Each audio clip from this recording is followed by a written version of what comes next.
My name's Rich Harrington, and welcome to this edition of Understanding Adobe Photoshop.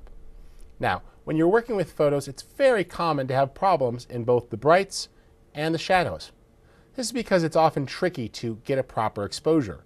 A camera is not as sensitive as the human eye, so what you see in real life can't always be exactly replicated inside the lens. But that's okay. The Shadow Highlights command is one way for us to fix that. So let's explore.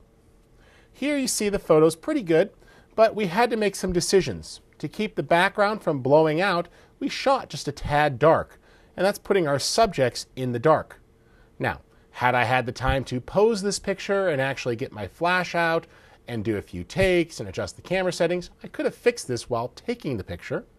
But there's this mentality of capture the moment and fix it in post. In this case, my son was being cute, I wanted the shot, I took it. And I know I could fix it later. Now normally the Shadows Highlights command is destructive, but there's a way around that. If you right-click on this image and say Convert to Smart Object before you apply the Shadow Highlights command, then you get some flexibility. Let's choose Image Adjustments, Shadows Highlights. Now, this particular adjustment is not available as an adjustment layer. You can only access it from the image menu. By default, you get the simplified view here, and you have the ability to lift the shadows up. Photoshop takes it gentle now and only goes about a third of the way up, and the ability to pull the highlights down. That's fine, but you want to access these options by clicking Show More Options. Now, before you get scared or intimidated, it's really quite simple. Work your way from top to bottom. The first area is the shadows, so you decide what's a shadow.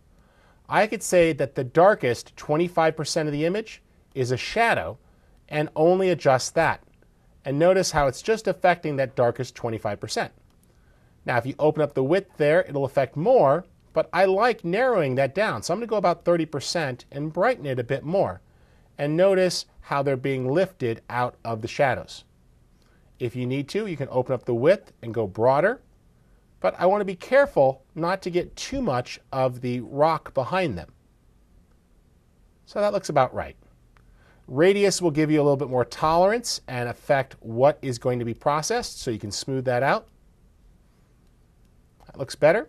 And then we have highlights. We can decide what's a highlight. So if we pull this down to 20%, only the brightest 20% is going to be affected with this slider.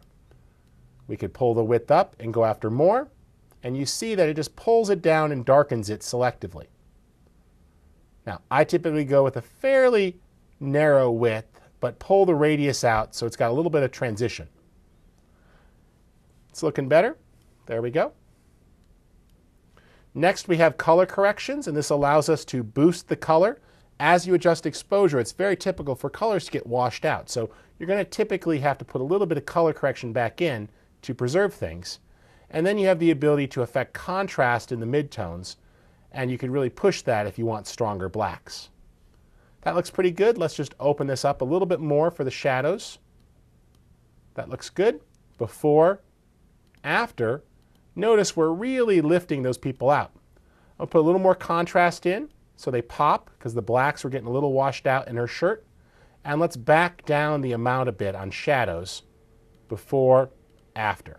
Definitely an improvement. I'll click OK, and it is applied.